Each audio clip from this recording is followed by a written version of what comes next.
I'm Gemma, the fluid artist behind GCC Artworks. If you're watching this video, then you've obviously purchased one of my DIY acrylic pouring kits, so thank you. I hope you're going to enjoy it.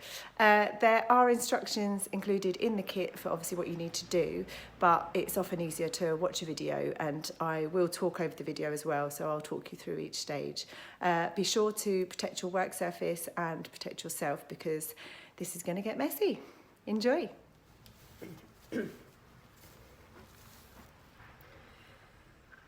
Okay, so once you've opened your kit and laid all your things out, make sure you've got your protective surface down and your gloves on and your apron. You'll see that you've got 3 different coloured paints. In this case I've got charcoal, purple and blue, and there's a larger tube of white. I tend to get through more white just because I like to use a lot of it to tone the colours down. But also it's good at the end, once your pieces have dried, you can go around with the white and just finish off the edges so that it looks a bit neater. You've also got some shot glasses, not to be used for shots in this case. Obviously your shapes of choice, and then some very technical tools. You have a straw and a cocktail stick that you'll use to create different effects in the paint that I'll show you as we go along. And also there's a little wooden stick here that we're just going to use on one of the shapes to help spread some paint. So let's get started.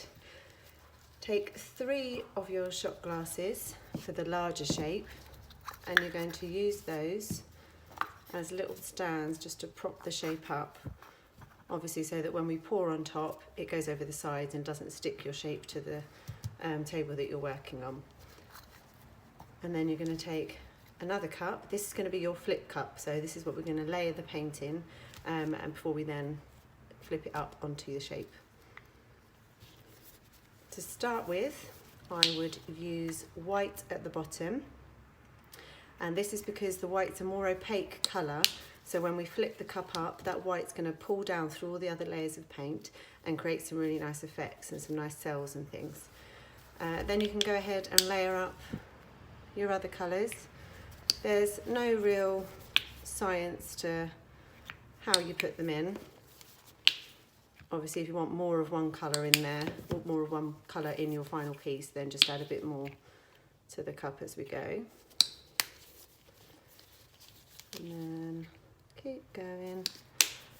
And you want a full cup for this first piece.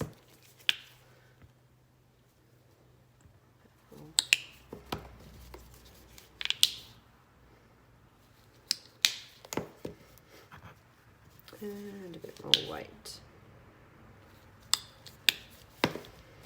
Okay, so once you've got roughly a full shot glass full of paint, you're going to place your shape on top of the shot glass, and then holding them tightly together, you're going to flip them over and place it back down on the stands. Give it a little tap, and then because this shape is larger and I want to make sure that all my edges are going to get covered, I'm just going to use a bit of the white to get a bit of a head start.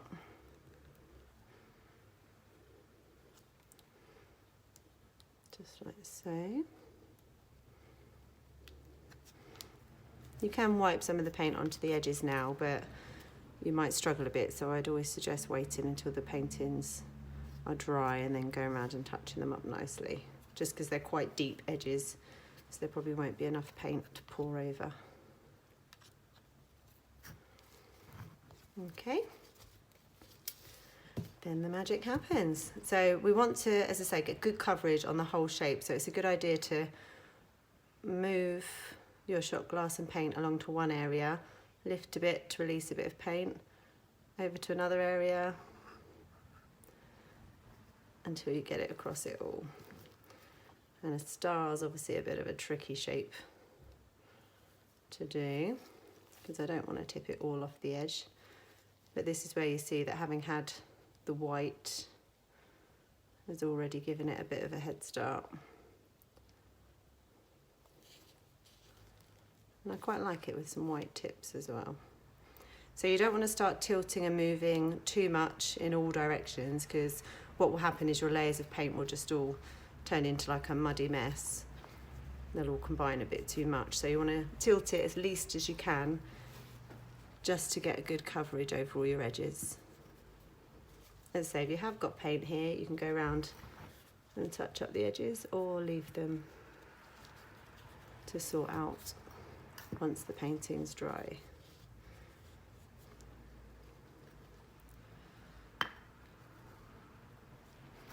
And there you have it, your first acrylic pour.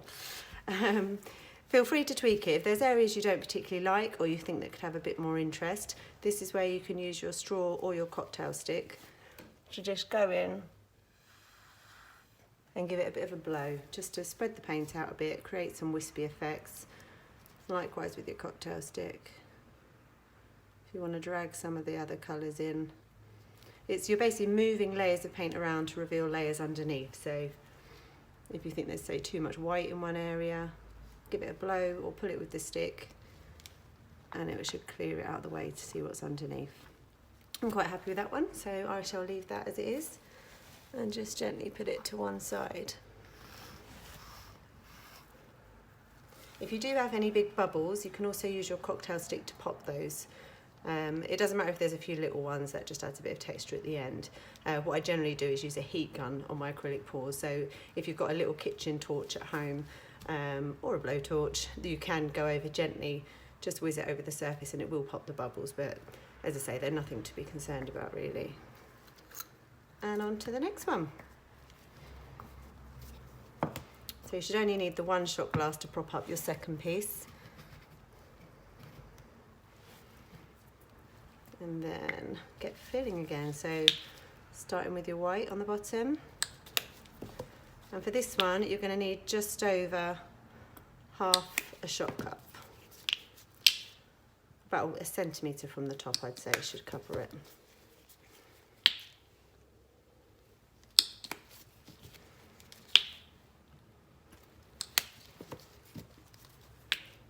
I like the combination of colours in this one.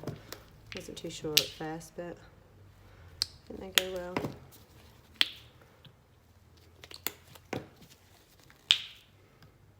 Oh, getting in a mess already. Okay, so as with before, put your shape on top, hold it tightly together, flip it over. Give it a little tap. And you can, again, I think because of the shape of this one, I am going to go over and just touch up the tips of the star with some white. But it does depend on your shape. If you've got a smaller, sort of more round shape, then you shouldn't have any issue with this level of paint spreading around to it all.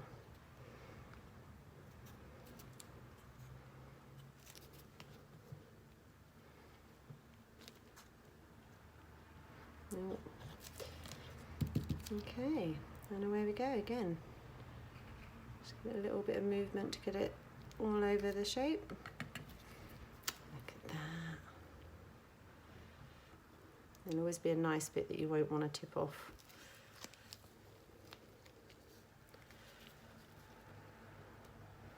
So just a gentle tease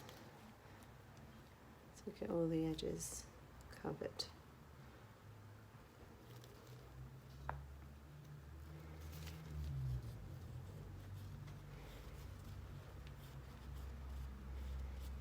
And again, feel free to tweak it with your straw and your cocktail stick just to make it a bit more interesting.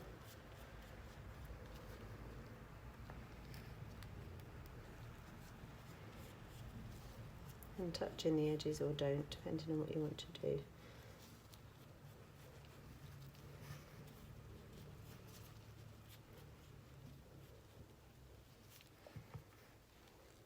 Do I want to change anything? I quite like the purple bit here, so I'll try and bring some more of that in. Yeah. A couple of bigger bubbles. Just give them a pop. You'll see when you pop the bubbles as well, they can create some really nice little cell effects. I'm happy with that one. So let's shuffle that one out of the way and onto our third and final piece. So again, flip cup on, you can use the same cup for all three of them. Layer up with some white first.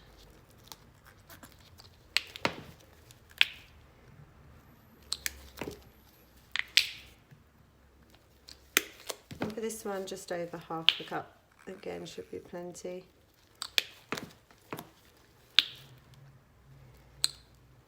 A little bit more of the blue in this one.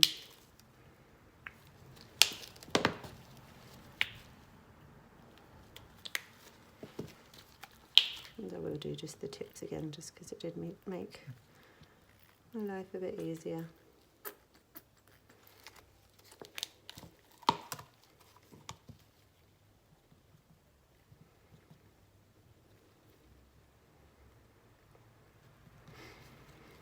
And here we go. So shape on top, hold them tight and flip. Back on your stand. Little magic tap, abracadabra. And lift her off. Wowzers.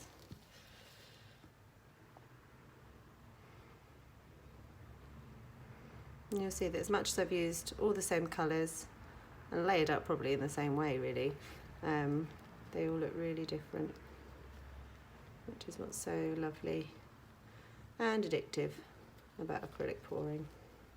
They all turn out lovely.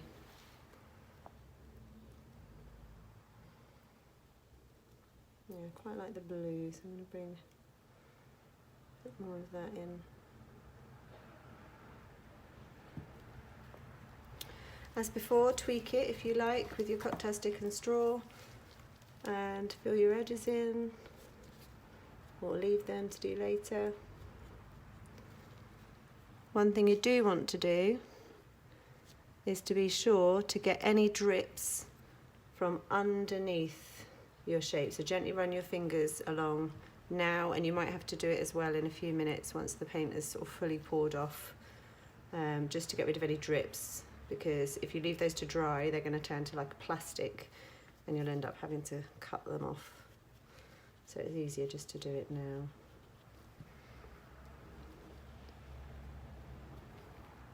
Bubble there.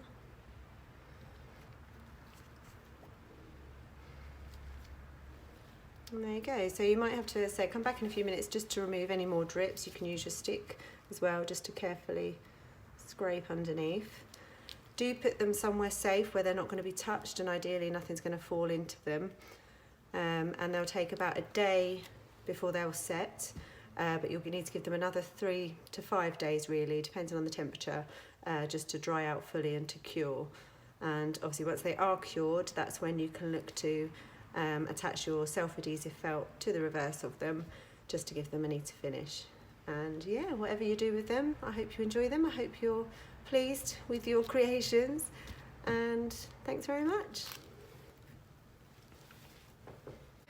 So hopefully you enjoyed your experience of DIY acrylic pouring. I would love to see any outcome, so if you could take any pictures of your process, if you're doing it, of your final pieces, then please do drop them along to me, either through contacting me via the website www.gccartworks.com, or you can find me on Insta, Twitter, Facebook and YouTube at GCC Artworks. Thank you very much.